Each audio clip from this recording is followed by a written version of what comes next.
दलित, शोषित, जिन्हें महात्मा गांधी हरिजन कहते थे, उनको लेकर महात्मा गांधी और वीर सावरकर के मध्य चर्चा हुई।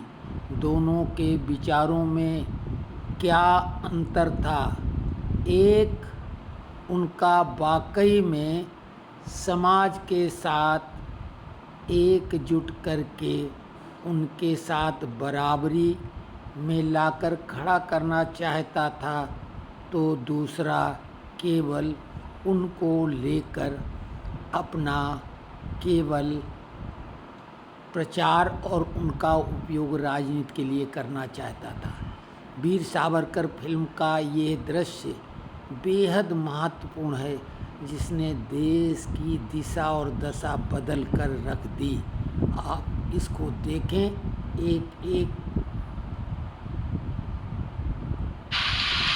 इसकी तो किसी ने कल्पना भी नहीं की थी।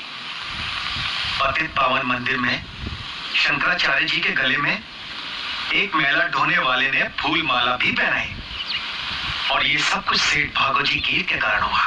ये आप क्या कह रहे हैं? यहाँ रत्नागिरी में जो कुछ हो रहा है आपकी ही प्रेरणा से हो रहा है। सेठ जी सच कह रहे हैं। आपने जाति भेद का विचार किए बिना बच्चों को शिक्षा दी, सहभोज आयोजित किए। आपने तात्या राव लोगों की मानसिकता ही बदल दी।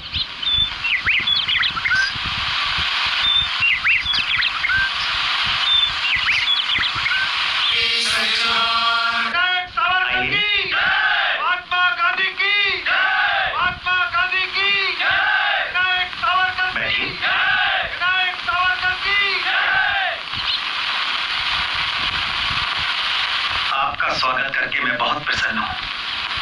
मैं खुद चलकर आपको लेने आता, परंतु अस्वस्थ होने के कारण नहीं आ सका। इतने वर्षों बाद आपसे भेंट करके मुझे भी अच्छा लग रहा है। लंदन में मिले थे, वो दशहरे का दिन था। हाँ, तब वहाँ इंडिया हाउस में भी आपके स्वागत का सुअवसर प्राप्त हुआ था। बहुत समय बीत गया। आपने रत्नागिरी में हरिजन उद्धार का जो काम किया वो बहुत प्रशंसनीय है। हरिजन? हाँ, मेरे विचार से शुद्ध शब्द का इस्तेमाल हमें नहीं करना चाहिए। उसकी जगह हरिजन कहना ठीक है। हरिजन तो हम सभी हैं।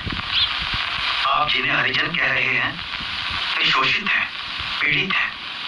मेरे विचार में जिस जाति व्यवस्था, कास्ट सिस्टम ने उन्हें इस दशा में लाया है, उसे समाप्त कर देना चाहिए। नहीं, ऐसा करने से तो उलझनें बढ़ेंगी। कास्ट सिस्टम में मेरा पूरा विश्वास है। वो हिंदू धर्म से अलग नहीं है। 4 वर्णों में विभाजित ये व्यवस्था हिंदू धर्म का आधार है। वो नेचुरल है और जरूरी भी। छुआछूत इसके कारण पैदा नहीं हुई। वो तो हिंदू धर्म के माथे का कलंक है, उसका अंग नहीं। अगर वो हिंदू धर्म का अंग नहीं तो कलंक कैसे बन गई? छुआछूत को समाप्त करने का एक ही रास्ता है, कास्ट सिस्टम को मिटा दिया जाए। कास्ट सिस्टम में महान शक्ति छिपी हुई है। इसके कारण हिंदू धर्म बिखरने से बच गया है। बच नहीं गया है महात्मा जी। कास्ट सिस्टम के कारण हमारा धर्म, हमारा समाज समाप्त होने के निकट पहुंच गया है। जिन्हें आप निम्न जाति का कहते हैं, उन लोगों को अपने महान धर्म से अलग होने से बचाना है, और जो अलग हो चुके हैं उन्हें वापस लाना है। मैं भी धर्म परिवर्तन के विरुद्ध हूँ, परंतु सदियों पहले जो दूसरा धर्म अपना चुके हैं उन्हें वापस लाने की कोई जरूरत नहीं है। उन्हें वापस आना भी नहीं चाहिए। सोच समझकर, भले बुरे का विचार करके अगर कोई व्यक्ति हिंदुत्व को अपनाना चाहे तो उसे वापस अपने मूल धर्म में आने की स्वतंत्रता क्यों न दी जाए? हमारे धर्म के लोग कुछ ऐसी परिस्थितियों में घिर गए हैं कि दूसरे धर्मों के अनुयायी उन्हें अपने बराबर आने का लालच देकर धर्म परिवर्तन पर मजबूर कर देते हैं। इसीलिए मैं कहता हूँ, जिन प्रथाओं ने हमारे बीच ऊंच नीच का भाव लाया है, अब उनका कोई उपयोग नहीं है। मैंने उनके पुतले जला दिए हैं। इस प्रकार तो हिंसा बढ़ेगी। ये हिंसा नहीं, संघर्ष है। संघर्ष और क्रांति से नई उपयोगी व्यवस्था का जन्म होगा। आप भी तो स्वतंत्रता प्राप्ति के लिए संघर्ष कर रहे हैं, क्या उसकी कोई सार्थकता नहीं? मेरा आग्रह इस बात पर है कि आजादी उचित और नैतिक साधनों से प्राप्त हो। लोग अहिंसा के मार्ग पर चलें। इतने विशाल देश को स्वाधीन कराना है, शत्रु भयंकर साधन संपन्न है, उसका सामना बिना हथियारों के कैसे संभव है? शत्रु के पास इतने ज्यादा हथियार हैं कि हम अपने थोड़े से हथियार लेकर उनके साथ बिल्कुल लड़ाई नहीं लड़ सकते। और फिर केवल इसी कारण मैं अहिंसा के मार्ग पर नहीं चल रहा। मेरा विश्वास है कि अहिंसा पूर्वक बर्ताव करने से हिंसक मनुष्य का हृदय परिवर्तन होगा। यदि एक गाल पर तमाचा खाने के बाद हम दूसरा गाल पेश करेंगे तो हमें दूसरे तमाचे के स्थान पर स्नेह मिलेगा। आपकी बात मनुष्यों के संबंध में सच हो सकती है, परंतु राक्षसों और पशुओं से ऐसी अपेक्षा नहीं की जा सकती।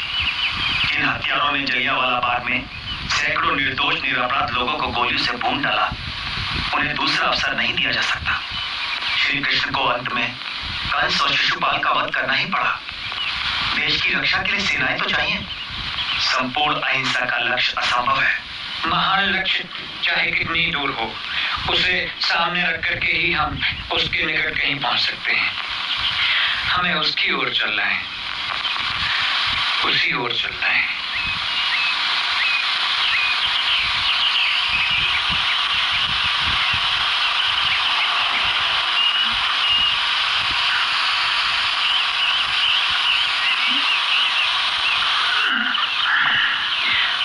मुझे लगता है हम कई बातों में एक दूसरे से सहमत नहीं हैं, परंतु सावरकर, मुझे इतना अधिकार तो है कि अहिंसा का प्रयोग करूं।